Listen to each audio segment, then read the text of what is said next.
different things. China has become very international in higher education, and I think that the case of Minzu universities is very interesting because the experience that international students get of China being in this kind of institution is somewhat different from another institution in Beijing because of the represented diversity of Minda. So I think that again, Minzu education through institutions like Minda can become very interesting laboratories for developing new ideas about internationalization.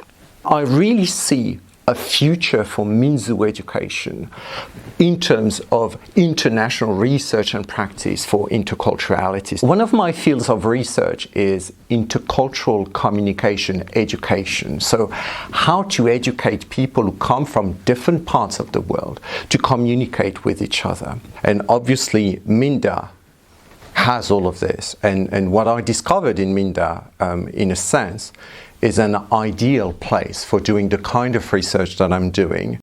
Every day at Minda is memorable. Art exhibitions that we visit when the students are doing this, I could mention the concerts that we've been to, I could mention so many different moments, but I think that probably the most important moments at Minda would be every day when I'm talking to the team and we have what I call haha moments, meaning we're discussing issues and my head is thinking. And then of course, my wonderful colleagues, Professor Sude, Professor Yuan, but then also students and other colleagues, they've all been very generous with me in terms of time, patience, and helping me to learn.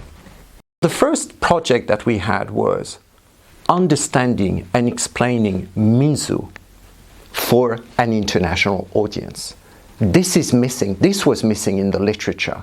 What we want to give to them and what we've done is to give them a concrete, realistic image of what is Minzu education.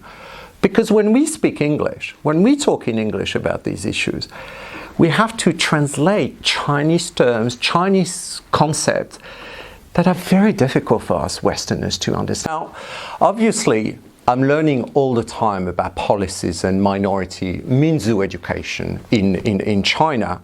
It's very complex because it has different layers and it concerns all levels of education. And I think again that that's something really important because the only way you can create unity, respect, friendship between people is by getting some at least basic knowledge. Through Minda, I have had to change my glasses to get to see China and the diversity of China and the discourses of China about interculturality from completely different perspectives, helping me to rethink, in a sense, my research. Now we're lucky enough to be able to work with students from different schools to reflect on what is that Minzu thing that we talk about? And then to get prepared to pass on this knowledge, to become sort of mediators of this knowledge in English and maybe other languages to the rest of the world. And when I look at my previous research, if there's something I feel very proud of is the work that we've been doing